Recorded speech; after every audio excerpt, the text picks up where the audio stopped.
One person is dead and two others are injured after an overnight shooting at a sports bar in Clarksville. News Channel 5's Matthew Torres is live on the scene. So what have you learned so far, Matthew? Jennifer, we are told that police are getting ready to release more information this morning. So far, it's been very limited since the fact that, if you can see behind me, it is quite a large crime scene, and the fact that there are so many witnesses to interview. They expect to be out here all day.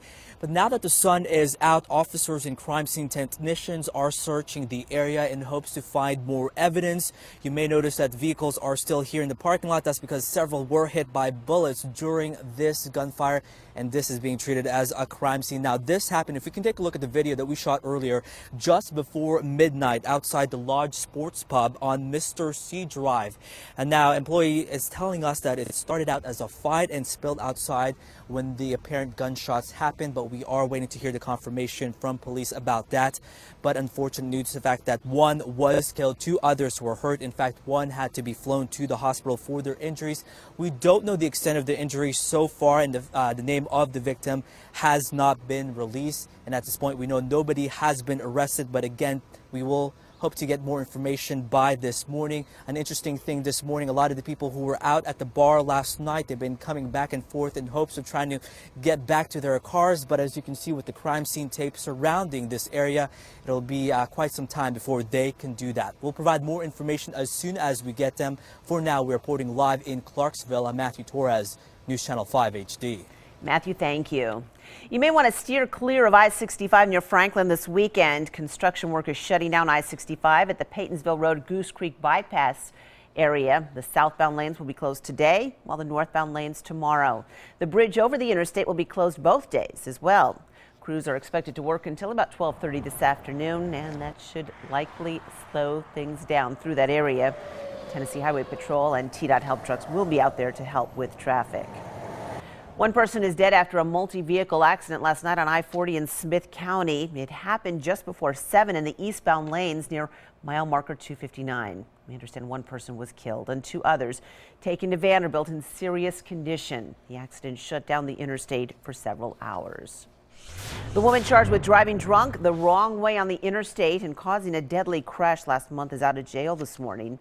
Delois Beasley was released on a $100,000 bond yesterday.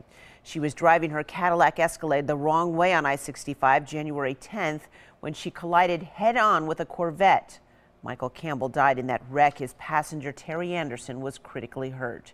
Beasley is charged with 1 count of vehicular homicide by intoxication and 1 count of vehicular assault.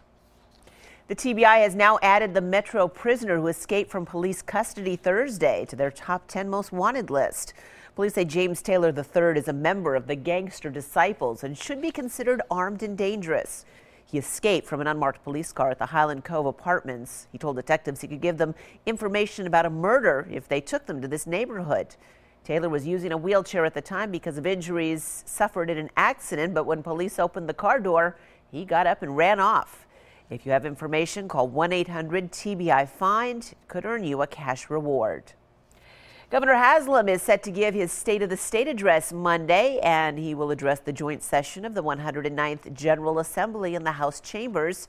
We will cover the governor's speech live on News Channel 5 Plus and stream it on newschannel5.com.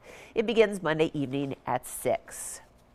There is a new push for to-go cup legislation. According to the Tennessean, the Nashville Convention and Visitors Corporation is backing a bill that would allow beer and liquor consumption in to-go cups around the new Music City Center and only around that facility.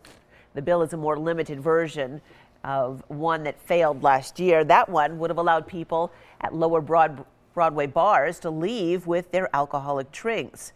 This new bill, filed this week by State Senator Steve Dickerson, would cover just the area between the Music City Center, Country Music Hall of Fame and Museum, and the Omni Hotel. The death of a former Nashville actor has his former high school classmates coming together to make sure he is not forgotten. Bryant Crenshaw was a Nashville native and a graduate of Hillsborough High School. He acted in several locally produced movies, but most recently was living on the streets. When his classmates heard he'd been hit and killed while crossing Murfreesboro Pike Thursday night, they decided to create a GoFundMe page to cover his funeral expenses. The site has raised thousands of dollars in just hours. I'm not surprised by the outpouring. I'm just like, it just affirms something that like I know a lot of really great people and like they know good people and everybody just kind of wants to like help, you know. Funeral arrangements are still pending. If you'd like to contribute, we have a link to their site on newschannel5.com.